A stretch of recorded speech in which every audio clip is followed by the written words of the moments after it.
into Newstalk. We are joined this morning by Kansas Senator Roger Marshall. The senator recently traveled to Mexico City with Kansas ag leaders as trade talks near the United States-Mexico-Canada agreement heads towards renegotiation. Senator, thanks so much for being with us this morning. Brittany, it's great to be with you. It's great to be back. I was going to go duck hunting this weekend, so we better keep an eye on that weather. I know it. I know it. Lots to come.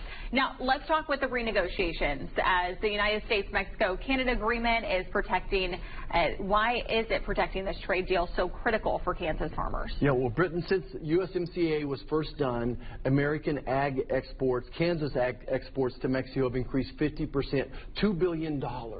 So Kansas agriculture is exporting $2 billion of our grains and milk products to Mexico. So it's our best customer. 80% of our ag exports from Kansas go to Mexico. We want to make sure they keep going there, and there's great opportunity to grow that market as well. Now, why is Mexico such an important buyer to Kansas commodities? Well, you know, we're so blessed. We take food for granted here in Kansas, but we can grow more than we can possibly eat.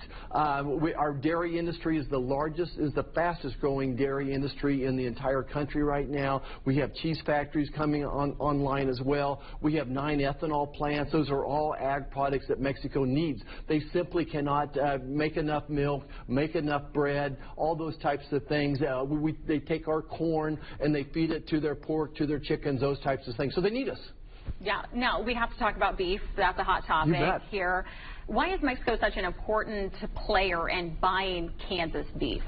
Well, I think what's more important is how America depends upon hamburger from Mexico. Sure. So every year, about 1 million head of cattle from Mexico cross the border, live cattle, come into Texas. They end up in our feedlots in Kansas as well. Because of the screwworm, which came across during the immigration crisis, where that import of beef has stopped for right now. Sure. So we need that hamburger. If you want the price of hamburger to come down in the store, we need to figure out how to stop the screwworm, and we're working on it. We've got great labs going right now to stop it. Now, Senator, I do want to shift gears from agricultural and trade to some broader issues, national and internationally. Now, do you support President Trump's efforts to acquire Greenland, and are you concerned about potential European Union trade retaliation and how that could hurt Kansas producers?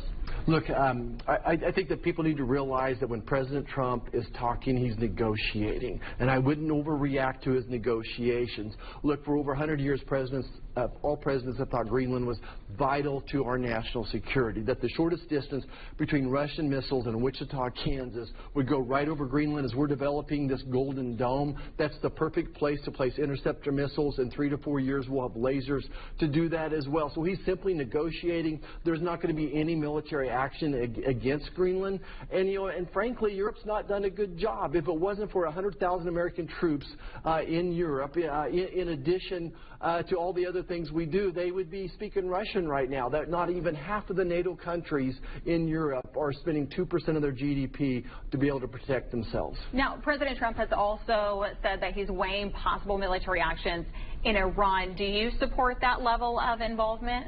Look, I think everything is on the table. Sure. I would like to do everything possible to avoid that, but the Iranian leadership has murdered 20,000 people so far. So it's really hard as Americans to sit there and watch someone murder their own people. So hopefully there's better ways to take care of that, but time will tell. Yeah. Now, if President Trump were to invoke the Insurrection Act and deploy military personnel in Minneapolis, per se, amid anti-ICE protests, would you support that decision?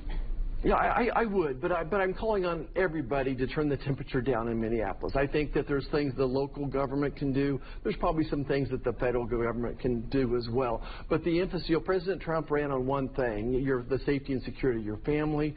Right now, we have, 10-20 million illegal immigrants came into the country under Joe Biden. Along with that, there's 300,000 or 400,000 violent illegal aliens in this country as well. And President Trump is committed to removing those violent illegal criminal aliens. Well, Senator, I just want to say thanks so much for coming on the program. We always appreciate you coming. Great to be with you, Brenton. All right, everyone stick around. We'll be right back.